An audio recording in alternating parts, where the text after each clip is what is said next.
आज हम इस वीडियो के माध्यम से कर्म और भाग्य के संबंध में अपने ज्ञान एवं अनुभव को इस वीडियो के माध्यम से रखने का प्रयास करेंगे। अक्सर चाहे धार्मिक जगह पर हो या अन्य जगह पर हो या व्यवहार जगत में कहीं पर भी हो, कर्म और भाग्य ऐसी चीज़ है जो आए दिन मानव समाज में चर्चा का विषय बनता है और यह प्रश्न भी खड़ा किया जाता है कि कर्म बड़ा या भाग्य बड़ा।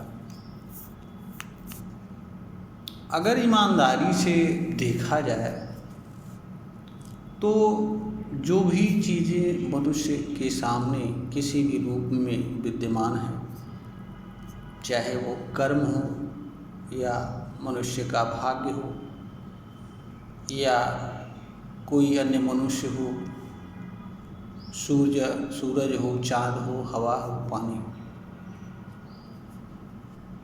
अलग अलग चीज़ों का अलग अलग काम है। मनुष्य से संबंध रखने वाली या न संबंध रखने वाली जो भी चीज़ें हैं, हर चीज़ का अलग अलग कार्य है और हर चीज़ का अलग अलग महत्व है। कर्म और भाग्य का संबंध मनुष्य से होता है। दोनों का मानव के जीवन में अलग अलग महत्व और मूल्य होता है।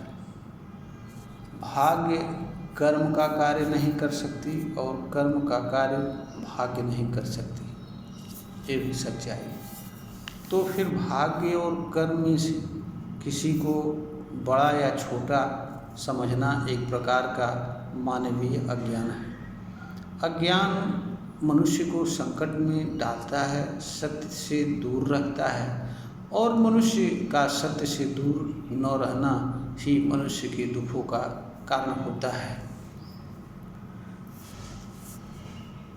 इन दोनों में बड़ा या छोटा को समझने के पूर्व इन दोनों के अर्थ को भी समझना जरूरी है। जहाँ तक कर्म की बात है, मनुष्य द्वारा जो कुछ भी किया जाता है वह कर्म कहलाता है। मनुष्य का कर्म ज्ञान की दृष्टि से दो वर्गों में विभक्त किया जा सकता है।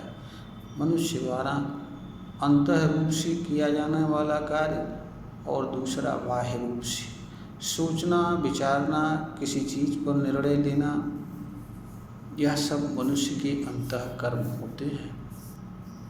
मनुष्य द्वारा खेलना, कूदना, दौड़ना, भागना, लिखना, पढ़ना आदि अनेक चीज़ें हैं, खाना पीना, सोना आदि, ये सभी बाह्य कर्म है। कर्म मनुष्य के लिए जीवन जीने का साधन होता है और जीवन, क्योंकि कर्म के बिना जीवन की परिकल्पना नहीं की जा सकती है। कर्म के माध्यम से मनुष्य जो भी चीज़ें प्राप्त कर सकता है, कर्म के माध्यम से प्राप्त करता है। तो कर्म मनुष्य के लिए ज्ञान का साधन है, जीवन जीने से जुड़ी चीज़ों को प्राप्त करने का साधन है। कर्म के बिना मनुष्य को कोई चीज़ प्राप्त नहीं होती है। भाग्य का अर्थ मनुष्य को प्राप्त होने वाली चीज़ों से होती है। जो भी चीज़ मिलती है किसी न किसी कर्म से मिलती है। जहाँ तक भाग्य की बात है और भाग्य से जुड़ी चीज़ों की बात है, भाग्य का अर्थ उस चीज़ से होता है जिसके माध्यम से मनुष्य को कोई चीज़ प्राप्त होती है, चाहे पद प्राप्त हो, पैसा प्राप्त हो या जो भी चीज़ें प्राप्त हो। भाग्य वहाँ माना जाता है जब मनुष्य को बिना काम किए कुछ मिल जाए या थोड़ा काम करे अधिक मिल जाए या जन्म के साथ उसे तमाम सारी चीज़ें मिल जाए तो जहाँ पर मनुष्य को कम कर्म कम काम करने से या थोड़ा सा कर्म करने से अधिक मात्रा में कोई चीज़ प्राप्त हो जाती है, या मनुष्य के किसी परिवार या खानदान में जन्म लेने से बहुत बड़ी चीज़ें मिल जाती हैं, या जब कोई व्यक्ति किसी ऊंचे स्थापित परिवार में जन्म ले लेता है, या मनुष्य को थोड़ा बहुत करने से अधिक सफलता मिल जाती है, या लॉटरी निकल जाती है, या बिना कुछ किए भी मनुष्य को कोई चीज़ प्राप्त हो जाती है, तो यह कहा जाता है कि यह मनुष्य का भाग्य है और मनुष्य के भाग्य के कारण यह चीज़ें प्राप्त हुई हैं। जो चीज़ें जब मनुष्य को इस तरह से चीज़ें नहीं मिलती हैं, जिन लोगों को कहा जाता है कि वो भाग्यशाली नहीं है। तो जिन लोगों को जन्म से या कम कर्म से या मुफ्त में चीज़ें प्राप्त हो जाती हैं, तो उन्हें भाग्यशाली कहा जाता है। यानी भाग्य का अर्थ कम कर्म, जन्म से मिल जाने और मुफ्त में मिल जाने वाली चीज़ को भाग्य कहा जाता है। अनेक लोग ऐसे होते हैं जो बड़े परिवार में जन्म लेकर के करोड़ों के मालिक हो जाते हैं। अनेक लोग हैं मिल जाएंगे जो थोड़ी सी सफलता में बहुत ऊंचाई को चढ़ जाते हैं, ऐसे लोग मिलेंगे। कभी कभी मनुष्य को मुफ्त में भी चीज़ें मिल जाती हैं, यह भी देखने को मिलता है। तो भाग्य का सृजन इन्हीं आधारों पर मानव ने किया है और मानव इसी आधार पर भाग्य का सृजन करता है। जिन लोगों को साधारण परिश्रम से कोई बड़ी सफलता नहीं मिलती, या जन्म से कोई बहुत बड़ी चीज़ें नहीं मिलती हैं, या मुफ्त में नहीं मिलती हैं, उनको लोग कहते हैं कि ये भाग्यशाली नहीं है और इन्होंने ज़रूर पिछले जन्म में कोई अच्छा काम नहीं किया होगा। भाग्य अभाग्य को लोग पूर्व जन्म के कर्म से भी जोड़ते हैं और ये दिखाने का प्रयास करते हैं कि जो है यह सब कुछ पूर्व जन्म का परिणाम है जो हमें भाग्य के रूप में प्राप्त होता है। चूँकि हम लोग जिस धर्म में जन्म लेते हैं वह पूर्व जन्म के सिद्धांत और पूर्व जन्म के कर्म को मानती है और हम जन्म से उस सिद्धांत को सही मान लेते हैं, इसलिए हमको ऐसा प्रतीत होता है कि भाग्य जैसी चीज़ होती है। वास्तव में अगर देखा जाए तो भाग्य जैसी कोई चीज़ होती नहीं है। और दूसरी बात यह भी है कि जो लोग यह सोचते हैं कि मनुष्य को कोई चीज़ मुफ्त में मिली है, वह चीज़ भी वास्तव में मुफ्त में नहीं मिलती है। उस चीज़ में यह सही है कि जिसको मिल रही है उसने कोई काम नहीं किया है, लेकिन यह भी सही है कि जो चीज़ मनुष्य को मिल रही है उसके निमित्त दूसरे मनुष्य ने या मनुष्य से भिन्न चीज़ों के कर्म के परिणाम स्वरूप वह चीज़ प्राप्त हो रही है।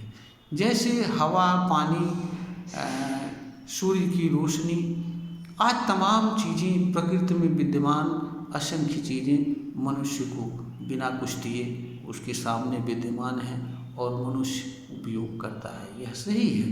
परंतु यह भी उतना ही सत्य है कि इन चीज़ों की उपस्थिति के लिए असंख्य चीज़ें काम कर रही हैं और उन चीज़ों की क्रिया और कर्म पर निर्भर कर रहा है। रोशनी हमें सूर्य के कर्म से मिलती है, हवा हमें हवा के काम से मिलती है, पानी जिन चीज़ों से विद्यमान है, उपस्थित है, उनके कारण पानी मिलता है।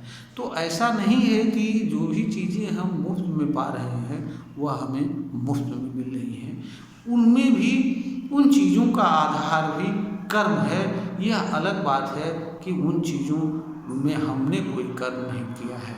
तो हमने कोई कर्म नहीं किया है तो इसका अर्थ यह नहीं है कि बिना कर्म के कोई चीज़ प्राप्त हो रही है।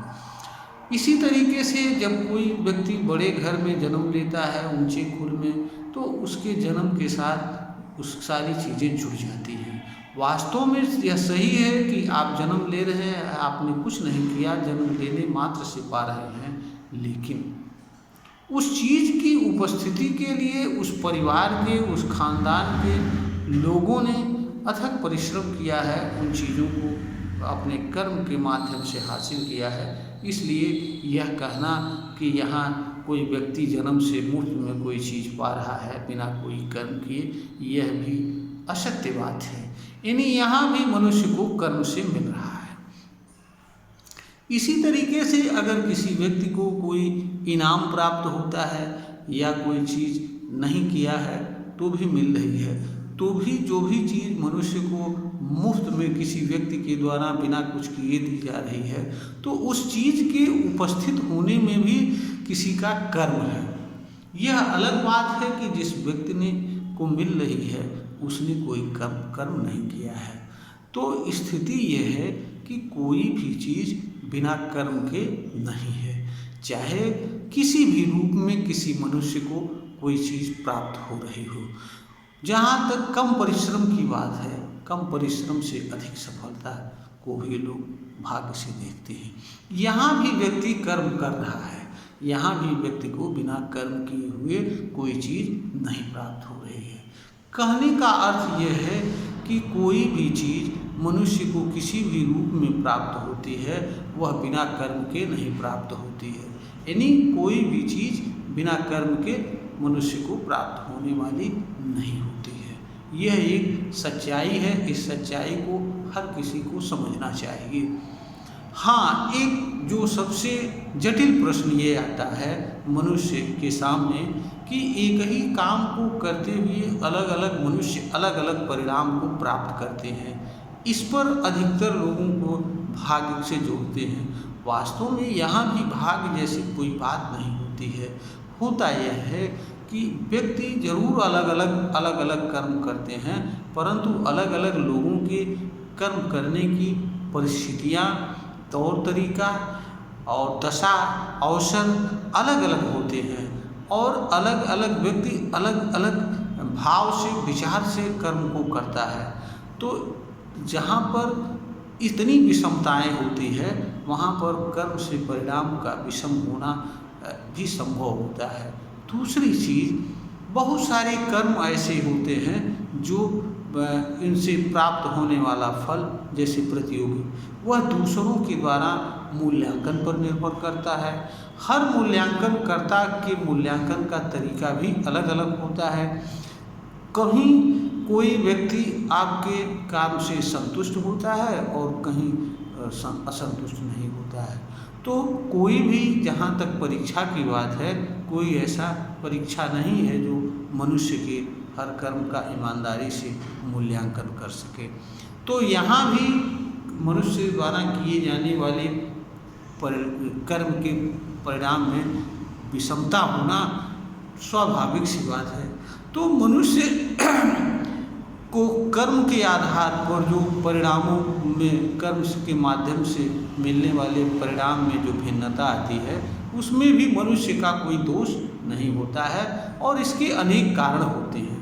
तो कर्म के आधार पर जो मनुष्य को अलग अलग रूप में कर्मफल प्राप्त होते हैं, उनके आधार पर भी भाग्य जैसी चीज़ टिकती नहीं है। वहाँ भाग्य का दोष नहीं है, एक संयोग मात्र है कि किसी को कम परिश्रम से अधिक सफलता मिल गई। यहाँ भी भाग्य जैसी चीज़ का कोई भूमिका नहीं है और न भाग्य से कुछ भी लेना देना है। तो जहाँ तक अब बहुत सारे लोग ये जो कहते हैं कि नहीं साहब भाग्य बड़ा है, भाग्य में है तो मिल जाता है, वास्तव में ऐसा कुछ नहीं होता है।